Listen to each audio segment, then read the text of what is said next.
Do you guys think Tony Pollard should and could be the lead back? Yeah, he could be. Yeah, maybe he should be. But I like both. I like both Zeke and Tony Pollard getting like 15 carries a game. To me, I don't see. I mean, I know Zeke starts, but I don't see that. I don't really see him being as.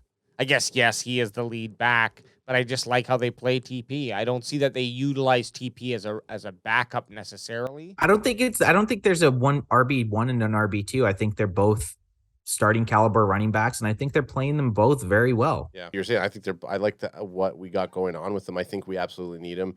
I was going earlier on in the TikTok chat. I was just saying that we're big fans of Zeke.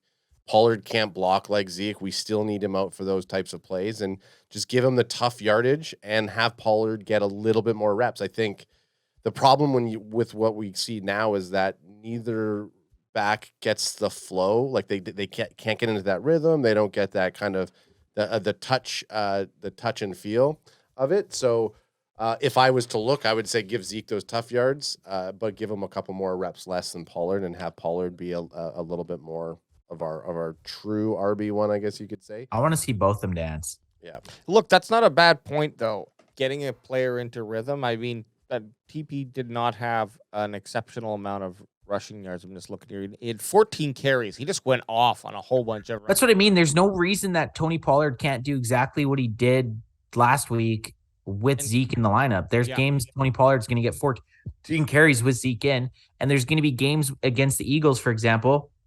Tony Pollard shut down and Zeke did well. It's a tit for tat thing.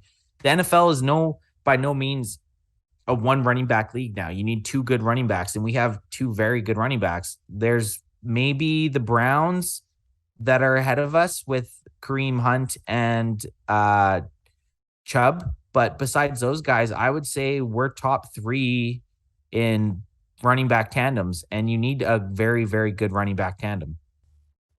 What do you think about Prescott's impact on the ground? He ran for 5 rushes, 34 yards, 6.8 average. Let's just round up to 7. Because that's what we do here. That's what we do. And baby. That's what we do. And so before Dak's gruesome ankle injury that made us all want to barf in our beer, he was such a dual threat. Like, you wouldn't really call him a dual threat quarterback because he was still a thrower, but he was so good on the ground and he was so good in the red zone that it's nice to see them in the red zone going for touchdowns. Hey, Tay. I'm glad to see him. Crack him if you got him, son. I'm glad to see that they're incorporating that back in their game plan. Yeah, compared to before, where they were scared that he might re-injure his ankle.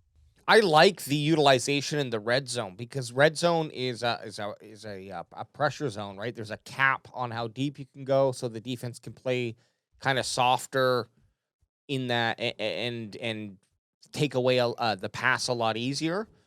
So having Dak do his little weird shuffle foot run that he does, this little fucking fast forward walk run that he does into the end zone.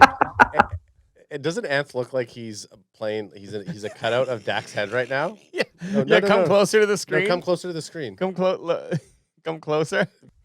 Anyways, there he is.